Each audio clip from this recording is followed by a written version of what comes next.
鄧律師啊，而家咧就好流行 party room 啦，或者成班朋友喺屋企圍住玩啤牌啊、打麻雀啊，咁啊笑聲啊、碰牌聲啊，氣氛都好熱鬧、好開心啦。咁突然間咧，如果喺呢個情況下有警察敲門，喂，你哋玩咁樣醉倒係犯法㗎喎，唔該跟我返差館協助調查。咁呆咗啦，大家都心諗吓，我哋朋友玩下啤牌、打下麻雀咁都犯法？咁其實係點嘅咧？其實啲問題咧就都可能有啲誤會㗎。咁啊，香港賭博咧就冇話賭錢等於犯法。咁啊，睇下你邊度賭、點樣賭，同埋從中有冇着數。根據賭博條例，賭博咧係包括咗咧博彩啊、投注啊、收受注、賭注啊。咁啊，定義其實好闊嘅。咁啊，連捉象棋咧都試過俾裁定咧係博彩遊戲嚟嘅。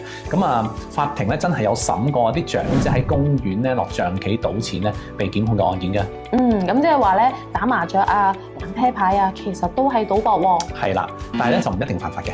咁啊，香港嘅原則係咧，除非法例規定以外係例外嘅情況咧，否則咧賭博一般都係犯法嚇。即係咧喺非法賭博嘅場所啊，或者係賭博場所以外嘅其他地方啦，咁啊都會被檢控嘅。咁啊，首次定罪罰1萬蚊，坐3個月監。咁啊，重犯5萬，坐9個月。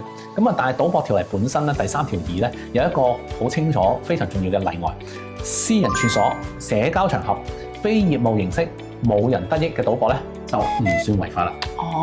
咁點先算呢個私人處所咧？簡單嚟講啦，公共地方就唔係私人處所啦。咁啊，公共地方自出自入啦。咁啊，要得咗屋主、租客或者係佔用人批准先至入得去。咁嗰啲咪叫做私人處所咯。Party room 咧就小心啲啦，因為都似即係一商業嘅場所啦。咁咧就要每次睇睇，咁啊唔一定嘅。咁社交場合又點計咧？法庭會睇聚會性質啦。咁如果係拜年啊、聚會啊、食飯順便打幾圈，咁呢個叫做社交場合啦。咁但係如果一班人專登出嚟開局嘅話，咁啊每個人都為咗賭錢而嚟，咁就未必係社交場合咯噃。咁非業務形式又點樣解作咧？咁啊，其實即係咧冇人喺呢個賭局入邊咧賺到錢。例如咧，即係話冇人出租賭具啦、收茶水費啊、抽水啊、莊家啊、派牌啊咁等等呢啲啦。咁只要有人喺賭局中得益、抽佣、收場地費、提供賭具，咁都可能變成非法賭博㗎。所以我頭先講話咧，譬如 party room，咁啊如果麻雀台收錢嘅、收入場費嘅，咁啊有機會踩界喎。哇！咁即係話咧，拜年喺屋企打麻雀、玩啤牌、小賭怡情咧就合法嘅，係咪？冇錯啦。咁啊，只要符合剛才嗰4個條件啦，打麻雀、玩啤牌、玩骰盅乜嘢都好啦。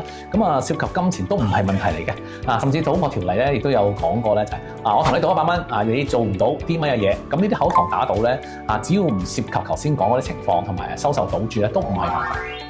咁如果有啲人喺私人單位嗰度開賭場，例如有人喺自己嘅屋企嗰度開局收費咧，咁梗係犯法啦。咁賭博條例第5條都講啦，經營管理控制賭場最高罰500萬同坐7年監㗎。咁喺賭場以外地方非法賭博咁罰5萬監2年。咁即使喺私人單位只要係業務形式去處理咧，咁其實都係一樣嘅。咁如果出千咧，例如好似喺賭神咁樣收埋隻牌，咁咧或者喺麻雀嗰度做記號，咁係點計啊？咁都係犯法嘅。賭博條例咧講得好清楚啦。咁有冇人喺賭博前後過程之中用欺騙嘅手段咧去贏錢？咁最高罰100萬監10年啊！咁之後咧，亦都有裁判法院裁定過嘅。有啲被告咧係有個被告喺用墨水喺個4隻麻雀入邊做記號，贏咗幾嚿水，最後俾人揭發咗，坐2年監，就2年3年咯。咁我都知咧，其實有啲叫天仙局㗎啦。咁呢啲又係點嘅咧？